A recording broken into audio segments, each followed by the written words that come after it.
Hello everyone, কেমন আছো সবাই? তো চলে আসলাম তোমাদের মাঝে নতুন একটি ব্লগ ভিডিও নিয়ে। তো দেখো, চলে যাচ্ছিলাম সকাল সকাল আমি আর বাবা একটু বাজারে। আর বাজার থেকে ফিরে না আমরা একটা নতুন জায়গায় যাব। কোথায় বলো তো? না না, ভয় পেও না, সত্যি সত্যি গেস করতে হবে না, আমি বলে দিচ্ছি কোথায় যাব। আমি এসেছি মামার বাড়িতে, আর মামার বাড়িতে এলেই না আমার এই নদীটাতে আসতে ইচ্ছা করে। আর এটা হচ্ছে আমার মামার মেয়ে, ওর সঙ্গে গিয়েছিলাম আমি ঘুরতে। আর ওই যে দেখছো বাঁশের ব্রিজ, ওখানেও গিয়েছিলাম জানো। আর নদীর জলটা দেখো কি কাঁচন, পুরো কাঁচের মতো। আর আমরা যে নৌকাটায় গিয়েছিলাম না, ওটা একদম ছোট্ট ছিল, সেই জন্য আগের নৌকাটা চেঞ্জ করে আর একটা বড় নৌকায় উঠে পড়েছিলাম। ছোট নৌকায় না খুব একটা সুবিধা হয় না, অসুবিধাটাই বেশি হয়। তো আর এই যে এটা দেখছো, এটা হয় আমার মেজো মামি। আর আমরা গিয়েছিলাম আমার একটা বোনের মামার নৌকাতে। জলটা দেখে আমি তো ফিদা হয়ে গেছি পুরো। আর এত সুন্দর কাঁচন জলে কে ভিডিও শ্যুট না করে থাকতে পারে বলো তো?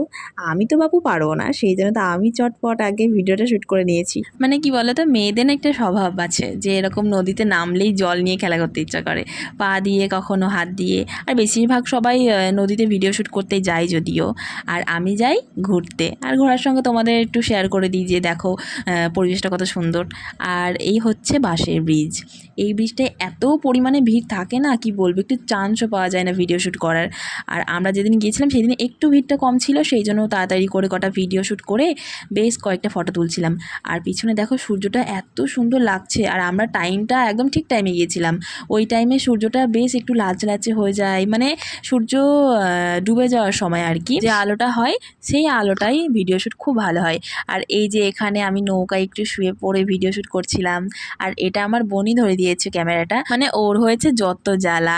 আমি গেছি ওকে নিয়ে ঘুরতে, ও প্রথমে নানা করছিল, কিন্তু তারপরে ভাবলো যে না, দিদি এসেছে, ওকে আবার না নিয়ে গেলে হয়তো মন খারাপ করবে, তো সেই জন্য নানা করতে করতে লাস্টে হ্যাঁটা করেই ফেললো।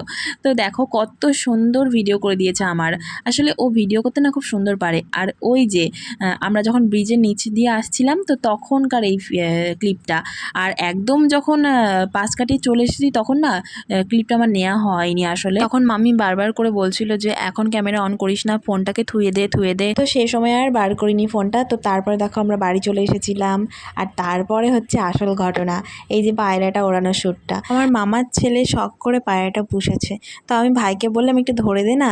আর সে তো কিছুতেই ধরা দেয় না পায়রাটা। তো কত কাকুতি মিনতি করে পায়রাটা ধরা দিল, আর ভাই আমাকে দিল। তো প্রথমে ভয়ই লাগছিল ধরতে, তো তারপরে ঠিক আমি ধরে নিয়েছি। তো ব্লগটা আজকে এখানেই শেষ। তোমাদের কেমন লাগলো সেটা কিন্তু অবশ্যই জানিও। টাটা।